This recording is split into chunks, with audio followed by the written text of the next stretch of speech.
आशा करता हूँ आप सब बहुत अच्छे होंगे। मेरा नाम है सिद्धांत अग्निहोत्री। स्टडी ग्लोस पे आपका बहुत बहुत स्वागत है। चैप्टर 38 को कंप्लीट करते हैं दोस्तों। चलिए आगे बढ़ते हैं। दोस्तों आज हम देखेंगे फीचर्स और प्रोविजंस ऑफ ग्राम सभा क्या है। ठीक है, तो देखिए वैसे तो मैंने आपको बता ही दिया है। कमिटीज जब मैंने कवर की थी तो आपको एक ओवरव्यू मिल ही गया था कि कैसा स्ट्रक्चर होगा पंचायती राज का। 3 टियर गवर्नमेंट है ये दोस्तों। ठीक है, डिसेंट्रलाइजेशन है पूरा का पूरा। तो सबसे पहला तो फीचर यही है कि ग्राम सभा जो है वो फाउंडेशन है पंचायती पंचायती राज सिस्टम का। ठीक है भैया, जो पंचायत होती है गांव में, जो ग्राम सभा होती है, उसको ताकत दी गई है ना। वो इलेक्शन करवा सकती है, वो टैक्स ले सकती है। तो एक तरीके से फाउंडेशन है हमारे पंचायती राज सिस्टम का, लोकल सेल्फ गवर्नमेंट का प्रत्यक्ष प्रमाण है और बहुत इंपॉर्टेंट है। फिर उसके बाद हमारा 3 टियर सिस्टम है तो बहुत अच्छा है। यानी कि यहाँ पे स्टेट के अंदर जो डिस्ट्रिक्ट आते हैं उसको भी 3 में डिवाइड कर दिया है।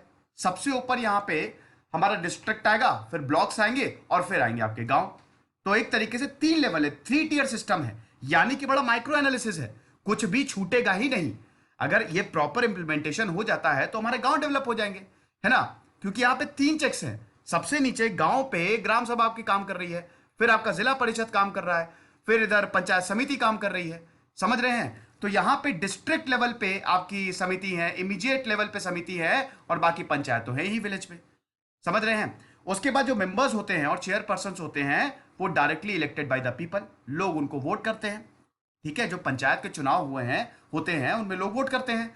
अच्छा, एक गजब की वेब सीरीज आई है दोस्तों, आप जरूर देखिएगा। अगर आपको पंचायती सिस्टम के बारे में जानना है, पंचायत के बारे में जानना है कि कैसा सिस्टम होता है, तो एक पंचायत वेब सीरीज आई है अमेजोन पे, है ना। कमाल, मजा आ जाएगा आपको। ठीक है, उसमें देखिएगा जरूर, बहुत ही बेहतरीन पता चलेगा कि कैसे काम करती है ग्राम सभा जो है। ठीक है, पंचायत। उसके बाद रिजर्वेशन के प्रावधान है। ठीक है, SC STs में रिजर्वेशन है। यहाँ पे SC STs को रिजर्वेशन मिलता है, साथ ही साथ औरतों को भी रिजर्वेशन मिलता है। 1/3 of the total number of seats women's के लिए रिजर्व है। मतलब अगर 100 सीटें हैं तो लगभग लगभग 33 सीटें जो होंगी वो वुमेन्स के लिए होंगी। ये कंपलसरी है। लेकिन इसमें प्रॉब्लम पता है क्या होती है। प्रॉब्लम ये होती है कई बार जो प्रधान होता है, ठीक है, अब ये तो कंपलसरी है कि औरतों को तो बैठाना है पंचायत में। तो ये क्या करते हैं, बड़े चालाक होते हैं ये लोग, अपनी बीवियों को भेज देते हैं।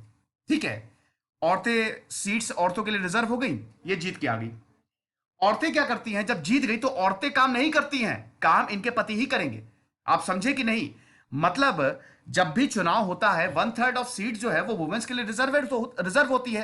तो ये तो वुमेन एम्पावरमेंट हुआ, है ना, कि औरतें जो है वो काम कर रही है, गांव में औरतों का ज्यादा रिप्रेजेंटेशन है। लेकिन एक्चुअल में क्या होता है कि औरतें जीत तो गई, सीट इनके पास आ गई, लेकिन इनके भी आप इनके पति काम करते हैं। ऑफिस में आपको इनके पति ही मिलेंगे, है ना, ये नहीं मिलेंगी। यही है, कागज पे तो कुछ और है ना, लेकिन जब आप जाएंगे तो कुछ और आपको मिलेगा। हर जगह नहीं होता, लेकिन मैक्सिमम जगह आपको ये चीज देखने को मिल जाएगी। उसके बाद जो ड्यूरेशन होता है वो 5 साल का होता है, 5 साल का टेन्योर होता है। ठीक है, जो पंचायत का ड्यूरेशन होता है वो 5 साल का होता है, लेकिन इसको डिसॉल्व कर, कभी भी डिसॉल्व कर सकते हैं। 5 साल से पहले भी इसको डिसॉल्व किया जा सकता है, लेकिन जब एक बार इसको डिसॉल्व करेंगे तो 6 महीने के अंदर इलेक्शन करवाने पड़ते हैं। ठीक है, और एक चीज और, मान लीजिए कि 5 साल में इसको डिसॉल्व किया, कोई दूसरी पंचायत आई, 2 साल में इसको डिसॉल्व कर दिया। ठीक है, 5 साल का किसी भी पंचायत का टर्म है और उसको 2 साल में डिसॉल्व कर दिया, तो जो दूसरी पंचायत बैठेगी वो 3 साल तक ही रहेगी। ऐसा नहीं कि ये पूरे 5 साल, पूरे मतलब इसका पूरा 5 साल का टर्म रहेगा। मतलब ये टर्म जो है वो फिक्स होता है। ये चीज आप समझे कि जैसे कोई पंचायत है वो 2 साल में डिसॉल्व हो गई, तो जो दूसरी पंचायत आएगी ना वो 3 साल के लिए, तो 2 + 3 5, 5 साल टोटल हो गया, फिर चुनाव होंगे। यहां पे स्टेट लेजिस्लेचर और ये पार्लियामेंट वाला कंसेप्ट नहीं है कि जो सरकार आएगी वो पूरा फ्रेश इलेक्शन होंगे और 5 साल, वो नहीं है। ठीक है, उसके बाद स्टेट इलेक्शन कमीशन जो होता है वो चुनाव कंडक्ट करवाता है। ठीक है, जो भी अफेयर्स होते हैं वो स्टेट इलेक्शन कमीशन देखता है। और फिर क्योंकि directive principle of state policy article 40 में आता है, तो स्टेट लेजिस्लेचर के पास भी पूरी ताकत होती है। इलेक्शन के मामलों में तो स्टेट लेजिस्लेचर जो है वो चेंज कर ही सकता है, साथ ही साथ और भी मामलों में स्टेट लेजिस्लेचर के पास पावर होती है, क्योंकि अल्टीमेटली गांव तो स्टेट के राज्यों के अंदर आएंगे ना। फिर जो फाइनेंसेस हैं, ठीक है, ये बहुत इंपॉर्टेंट है। फाइनेंस कमीशन जो है हर 5 साल पे, फाइनेंस कमीशन जो है वो पंचायत का जो पोजीशन होती है, फाइनेंशियल पोजीशन क्या है वो रिव्यू करती है। ठीक है, फाइनेंस कमीशन जो है, ठीक है, और फाइनेंस कमीशन हर 5 साल में कंस्टिट्यूट होती है, आपको पता ही है। तो फाइनेंसेस की बात करें तो पंचायत के पास ये ताकत है कि वो टैक्सेस कलेक्ट कर सकती हैं, लेकिन ऐसा होता नहीं। अभी हम बात करेंगे ड्रॉबैक्स क्या है पंचायत के, क्यों पंचायत इफेक्टिवली काम नहीं कर पाती हैं। समझ रहे हैं? स्टेट गवर्नमेंट की तरफ से भी पंचायत जो है वो टैक्स ले सकती है, फिर सीएफआई से पैसा दिया जाता है पंचायत को। ठीक है, तो कहने का मतलब यह है कि पंचायत को पैसा मिलता है और पंचायत के खुद के पास भी ताकत है कि वो पैसा ले सकती है, लेकिन वो लेती नहीं है ज्यादातर वक्त। क्यों? अभी हम इसकी बात करेंगे। अब ये जो प्रोविजंस है दोस्तों, ये सारे राज्यों पे अप्लाई नहीं हो सकते, है ना। ये नागालैंड, मेघालय, मिजोरम और शेड्यूल्ड एरियाज में और ट्राइबल एरियाज में अप्लाई नहीं होते हैं, क्योंकि उनका अलग कल्चर है ना। हमारे संविधान में प्रोविजंस ऐसे हैं जो हम नॉर्थ ईस्ट स्टेट में थोप नहीं सकते। आर्टिकल 371 मैंने पढ़ाया था, याद आ रहा है कि नहीं? तो ये जो प्रोविजंस है कुछ स्टेट में अप्लाई नहीं होते हैं। ठीक है, फिर उसके बाद 11th शेड्यूल। 11th शेड्यूल की बात करते हैं दोस्तों। 11th शेड्यूल पंचायती राज से डील करती है और 29 आइटम्स है। ठीक है ना, 29 आइटम्स है जिनकी ताकत पंचायत को दी गई है। वो कौन कौन से हैं फटाक से हम देख लेते हैं। अब 29 के 29 आपको याद नहीं करने हैं, मैं कुछ आपको बता दे रहा हूं। इसमें एग्रीकल्चर तो आएगा ही आएगा, ठीक है। फिर एनिमल हस्बेंड्री आती है, फिशरीज आती है, फॉरेस्ट का जो प्रोड्यूस होता है वो आता है, khadi village and cottage industries आती है, rural housing, drinking water, fuel and fodder, ये सब आता है। रोड्स, ब्रिजेस का जो पूरा कंस्ट्रक्शन होता है, लाइब्रेरीज आती है, कल्चरल एक्टिविटीज। तो ऐसे 29 सब्जेक्ट है टोटल। आप किताब में देख लीजिएगा दोस्तों, वो याद नहीं रखने हैं। जो गांव में अमूमन होता है उसकी ताकत पंचायत को दी गई है। अब दोस्तों पंचायत में दो तरीके के प्रोविजंस हैं। एक है कंपलसरी प्रोविजन जो मैंडेटरी है, ये तो स्टेट को इंप्लीमेंट करने ही करने हैं। अभी मैंडेटरी प्रोविजंस कौन से होंगे? जो हमारे संविधान में लिखे गए हैं अमेंडमेंट करके। ठीक है, तो कंपलसरी प्रोविजन में क्या आता है? सबसे पहले तो ग्राम सभा को ऑर्गेनाइज करना, जाहिर सी बात है। हर गांव में ग्राम सभा तो होती ही होती है ना दोस्तों। इसमें मैं टेबल्स कवर नहीं कर रहा हूं, तो आप वो देख लीजिएगा, हालांकि उसकी इतनी जरूरत नहीं है, लेकिन फिर भी देख लीजिएगा, आपकी नॉलेज ही बढ़ेगी। टेबल्स में क्या है कि जब भी चैप्टर खत्म होता है तो उसमें क्या टेबल दी रहती है, आर्टिकल दिया रहता है और उस आर्टिकल का काम क्या है, मतलब जो मैंने चैप्टर में बताया उसकी एक तरीके से समरी है आर्टिकल वाइज, तो वो आप देख सकते हैं, है ना, चैप्टर के एंड में। तो ग्राम सभा जो है, ग्राम सभा होगी, ऑर्गेनाइज होगी। उसके बाद पंचायत एस्टैब्लिश होगी। ठीक है, इलेक्शंस होंगे।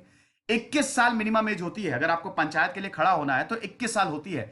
फिर इनडायरेक्ट इलेक्शन का भी प्रावधान है, ठीक है ना, जो chairperson of the panchayat intermediate और डिस्ट्रिक्ट लेवल पे होता है उसका इनडायरेक्ट इलेक्शन होता है। रिजर्वेशन, एससी एसटीज और वुमेन्स के लिए रिजर्वेशन, ठीक है, 1/3 जो सीट्स होंगी वो वुमेन्स के लिए होंगी। ये फिक्स 5 साल का फिक्स टेन्योर होगा और 6 महीने, जैसे ही डिसॉल्व हुई 6 महीने के अंदर अंदर इलेक्शन कराओ।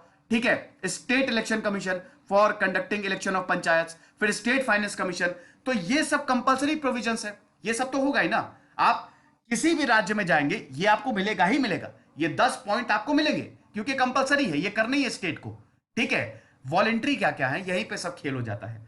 वॉलेंट्री में देखिए, ये directive principle of state policy, फिर से बता रहा हूं, उसके अंदर आता है। ठीक है, तो अब वॉलेंट्री में क्या आता है कि representation to the members of the parliament, मतलब पार्लियामेंट या स्टेट लेजिस्लेचर के मेंबर यहां पे रिप्रेजेंट किए जा सकते हैं। डिपेंड करता है, ये वॉलेंट्री है, मन है तो करेंगे, नहीं मन है तो नहीं करेंगे। समझ रहे हैं, डिस्क्रिप्शन ऑफ द स्टेट पे छोड़ा है। ठीक है, उसके बाद जो बैकवर्ड क्लासेस को रिजर्वेशन देना है पंचायत में, वो भी वॉलेंट्री है, जरूरी नहीं है इसको इंप्लीमेंट किया जाए। ठीक है, वो डिपेंड करता है, अगर मन होगा तो इंप्लीमेंट कर दो, बैकवर्ड क्लासेस को सीट दे दो, नहीं होगा तो ना दो। उसके बाद सेल्फ गवर्नमेंट, यानी कि ऑटोनोमस बॉडीज को बनाया जाए कि नहीं बनाया जाए। ठीक है, पंचायत को कितनी ज्यादा ताकत दी जाए, पंचायत के अंदर कोई ऑटोनोमस बॉडी बनाई जाए कि नहीं बनाई जाए, वो भी एक हम देख कह सकते हैं कि यहां पे ये वॉलेंट्री प्रोविजन है। ठीक है, उसके बाद जो 29 के 29 फंक्शन दिए गए 11th शेड्यूल में, इसमें कौन कौन से फंक्शंस को चूज करना है वो भी पंचायत के ऊपर डिपेंड करता हूं। जरूरी नहीं कि 29 के 29 इनको करने ही करने हैं। 11th शेड्यूल में 29 फंक्शंस लिखे हैं, अब कितने फंक्शंस को इंप्लीमेंट करना है ये डिपेंड करता है पंचायत पे। पंचायत इसमें से कितनी चीजों को लेगा और गांव के लिए लगाएगा वो पंचायत पे डिपेंड करेगा। ठीक है, उसके बाद again financial powers to panchayat. ठीक है, टैक्स कलेक्ट करना है कि नहीं करना है वो भी डिपेंड करता है पंचायत पे। जैसे पंचायत ज्यादातर टैक्सेस नहीं लेती है ना। अब ये पीसा एक्ट है, ठीक है, पीसा एक्ट जो है ये आप इसके आप प्रोविजंस पढ़ लीजिएगा। ठीक है, फिलहाल मैं आपको इसका जो सार है वो बता दे रहा हूं, इसके खाली मैंने प्रोविजन छोड़े हैं क्योंकि दोस्तों 25 प्रोविजंस थे, इतने इंपॉर्टेंट नहीं है और उसमें एक ही चीज है। ठीक है, वो चीज क्या है, देखिए, यदि हम कुछ राज्यों को संरक्षण दे सके, ठीक है। पीसा एक्ट के अंदर टोटल 10 राज्य आते हैं, है ना। आंध्र प्रदेश, तेलंगाना, छत्तीसगढ़, गुजरात, हिमाचल प्रदेश, मध्य प्रदेश, झारखंड, उसके बाद महाराष्ट्र, उड़ीसा, राजस्थान, है ना। तो अब इनका अलग कल्चर है, इनकी अलग पॉपुलेशन है, ये हिली एरियाज है, यहां पे ट्राइब्स रहती हैं, तो उनको सेफगार्ड करने के लिए हम पीसा एक्ट ले आए हैं, समझ रहे हैं। तो ये चीज है, यही ऑब्जेक्टिव है इसका कि इन जो स्टेट्स हैं, जैसे हिमाचल प्रदेश, ये पूरा हिली एरिया है, यहां पे इनकी अलग ट्राइब रहती है, पहाड़ी लोग रहते हैं, तो उनको सेफ गार्ड किया जा सके, ठीक है, उनके कल्चर को सेफ गार्ड किया जा सके, ये बेसिक ऑब्जेक्टिव है। ओके, तो ये चीज। उसके बाद दोस्तों हम देखते हैं कि हमारे यहां पंचायत अच्छे से काम क्यों नहीं कर पाती है। सबसे पहले तो दोस्तों राज्यों के अंदर आती है पंचायत, है ना। हम भले ही बात करते हैं लोकल सेल्फ गवर्नमेंट की, लेकिन एक्चुअली में लोकल सेल्फ गवर्नमेंट है नहीं, क्योंकि राज्यों का हस्तक्षेप बहुत ज्यादा होता है। तो फंक्शन, फंड्स और फंक्शनरीज, ये तीनों राज्य जो है वो पंचायत को देती ही नहीं है। बहुत सारे राज्य ऐसे हैं जो स्टेप्स लेते ही नहीं है ताकि पंचायत सिस्टम को इंप्रूव किया जा सके। उसके बाद ब्यूरोक्रेसी का बहुत तगड़ा कंट्रोल है भाई। विलेज डेवलपमेंट ऑफिसर आपने सुना होगा, ब्लॉक डेवलपमेंट ऑफिसर आपने सुना होगा, ठीक है। तो ग्राम पंचायत के जो प्रधान होते हैं, पैसे के लिए इनके चक्कर काटने होते हैं और सबकी मिलीभगत होती है, तो ब्यूरोक्रेट्स का भी बहुत ज्यादा कंट्रोल है। इसीलिए हम देखते हैं कि पंचायत अपने हिसाब से काम नहीं कर पाती है। फिर tied nature of funds, tied nature और अनटाइड क्या होता है। टाइड वो होता है जैसे आपको मैंने 10 रुपए दिया, मैंने बोला कि बेटा 10 रुपए से तुम खाली चॉकलेट खाओगे और कुछ नहीं खा सकते, तो वो हो गया टाइड मनी। दूसरा, मैंने आपको 10 रुपए दिया, मैंने कहा जो करना है करो, जहां खर्चना है खर्चो, वो हो गया अनटाइड मनी। तो टाइड नेचर ऑफ फंड, जब स्टेट इनको पैसा देता है वो पर्टिकुलर स्कीम के लिए देता है, ठीक है। अब किसी गांव में जरूरत है कि कोई बिल्डिंग बनानी है, लाइब्रेरी बनानी है, लेकिन पैसा दिया है, लाइब्रेरी नहीं बनानी है, आपको खेतों को देखना है, खेतों के लिए आपको यहां पे सामान खरीदना है, ठीक है। तो अब यहां पे खेतों के लिए सामान तो ऑलरेडी है, खेती आपकी बढ़िया है, लेकिन लाइब्रेरी की जरूरत है, लेकिन वो जो पैसा दिया है वो उसी चीज के लिए, खेतों के लिए दिया है। मैं एक एग्जांपल बता रहा हूं।